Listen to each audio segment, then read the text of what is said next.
Hey everybody, it's your girl SharleneFX, and I'm back with a quick breakdown of a gold loss that I took today.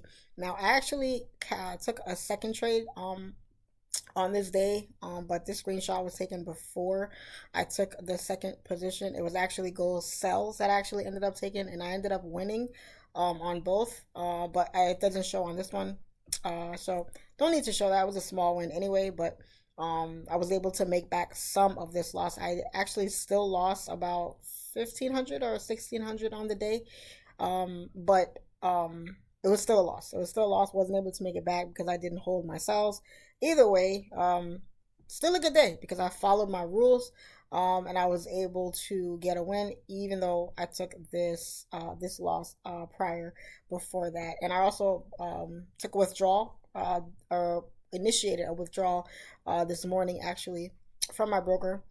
I actually posted some of the process of what it takes to withdraw your money via Coinbase from HANKOTRADE. So if you're interested in that, I will be posting another video of another withdrawal. Apparently, some people have some questions about withdrawals, and I'm super big on withdrawing. So I'll go ahead and drop a video probably next week on the process of withdrawing and how simple and easy it is, and why a lot of you should be withdrawing as much as possible because, hey, why are we trading in the first place, right? It's to withdraw, all right? So let's go over this loss. Let's go over this loss that I caught on gold this morning. Now, this morning I was looking for overall buys, even though I was still looking for the not looking for the sells, but I was anticipating the market going either way, right? I'm a scalper, so I got to look at the market from buys and sells point of view. So initially I was looking for the buys because if we use a bar replay here, the market was bullish, right? The market had been pushing up. We held resistance here, and then we finally broke above resistance and we retested. The market was chilling right here. This is the candle. Actually, no, this wasn't the candle that took me out. It was another candle before that. This is a 30-minute time frame. Let's go to the 15-minute. I believe it was this candle here that actually took me out of the trade. I still held my drawdown even though, no. Did I get in? Wait, 5 minute. Let me go to the 5 minute because that's not the candle that took me out. It was another one. Yeah. Okay, so I entered on this candle because this one closed, but it closed a little bit weak, and then this candle opened up. We did have news today at 8:30, but I said, okay, the market opens around 8 o'clock, 8:30. Let me see if I can grab a quick move before. Maybe we'll get a little bit of volume. It'll give me my quick, 20 pips that I was trying to get, and then I'll get out. That's really all I wanted was 20 pips out of this move. I actually had about 11 pips profit and ended up going back into drawdown, and then ended up losing this trade. So I was up in a little bit of profit here. I was looking for the buys simply because the market was overall bullish.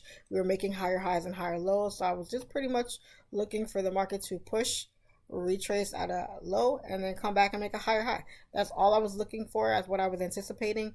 But the market had other plans. It pushed up, it retested this supply area up here, and then it started plummeting. This actually happened before news because news was around 8:30 this morning, and this drop actually came at 8:20. So I try to stay out of the market at least an hour before and an hour after news. That way the markets aren't acting really funny, and it really gives you an opportunity to find a really high probability setup. But this morning I thought I was going to get a nice little push. It started to push.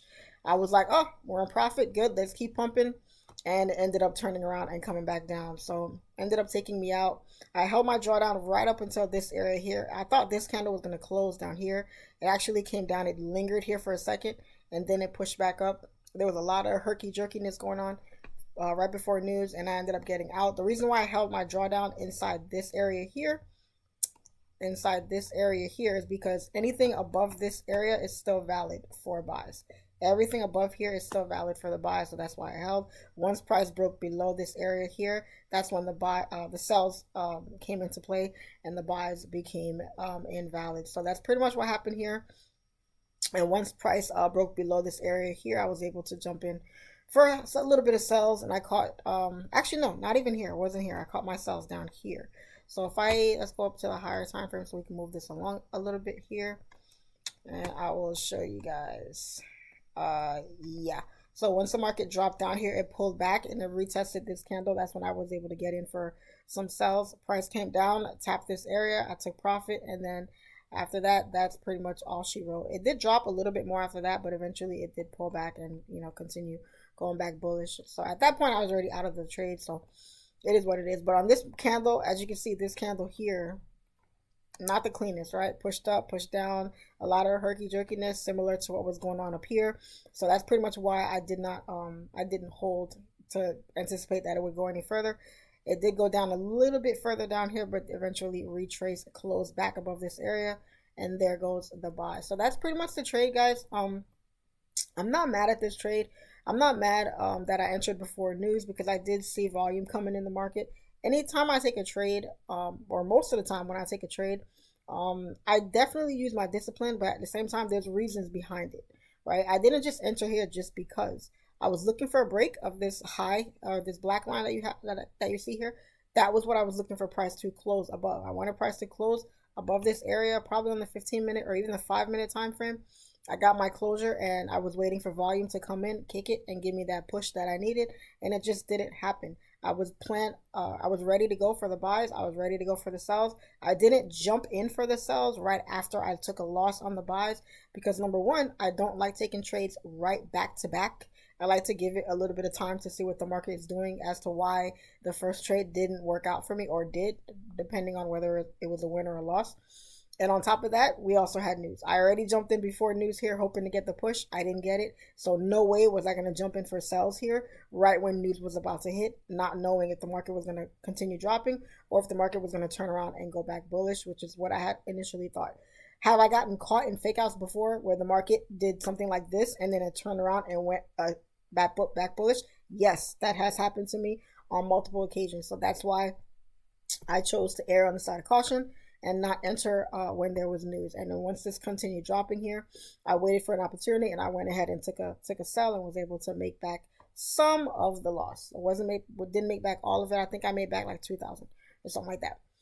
But that was it. That's pretty much the trade, guys. Not a bad setup. I mean, you can't win everything. Nobody wins every single trade. That's just the nature of the beast. You have to take the wins with the losses. Just try to keep your losses as small as possible and keep your wins as big or as in more abundance than your losses. That way you can make sure that you're consistent and you're profitable. All right, I did post a little bit of this on my Instagram story. Got a lot of DMs about people like, hey, it's okay, keep your head up, this and that. I honestly don't know why I still get those DMs now. I appreciate the DMs. I appreciate, you guys, caring and looking out. But at the same time, guys, it doesn't bother me. Losses, I am numb to losses. They don't bother me whatsoever. Is it irritating losing money? Yes, of course it is. But at the same time, I understand it comes with the territory, and I don't lose an ounce of sleep over losses. I take losses all the time, just like everybody else. And if you can't get comfortable taking losses and understanding why you're taking losses, then you got to go back to the drawing board, because it is what it is. All you can do is follow your rules, follow your discipline, and it happens. The same exact trades that I win big on are the same ones that I lose. I look for the same exact stuff on every setup. The way I trade does not change. It does not deviate, and I don't let even a losing streak deter me or discourage me or make me feel like I'm a crappy trader or I need to change my strategy or anything like that. It's just the nature of trading. Get comfortable with it. Get used to it. At the end of the day, just make sure you understand why you're losing, how you took those losses. Try to learn from them as best as you can, but understand that you're not going to avoid them. You're not going to avoid losses 100% of the time. The best you could do is try to avoid them 50, 60, 70% of the time and try to become a better trader in that sense. All right, guys, so that's it for this video. The broker giveaway is still in effect. And remember, guys, when you guys are trading, you can withdraw. You can withdraw from your account and still be in the running to win the $10,000 live account that I'm giving away. So use the link in my description box of this video. If you don't have one already, get yourself a trading account with my broker, HANKOTRADE here, and get yourself in the competition. Okay, these competitions go on year-round. We pick multiple winners most of the time, and we're only looking for you to be a consistent trader. That's it. Load up your account, trade that baby, but use it with discipline, consistency. 1 or 2 trades a day. That's it. I took 2 setups today, and that's it. Sometimes I only take 1. If I would have won this trade, this would have been my only trade of the day. All you need is 1 or 2 trades, guys. That is it. Oh, and those of you that asked me what was I looking for on this trade, I was looking for 20 pips. So I was looking for about $2,000 profit on each of these positions, which would have given me roughly $6,000 for the day, and I would have been good with that. All right, so know what you're looking for, know what your goal is, try to keep your losses small as possible, follow your discipline, guys, and you will be a-okay. All right, guys, don't forget to like, subscribe, leave a comment below if you like. Other than that, I will catch you guys on the next breakup, and as always, it's your favorite female trader, FX, and I'm out.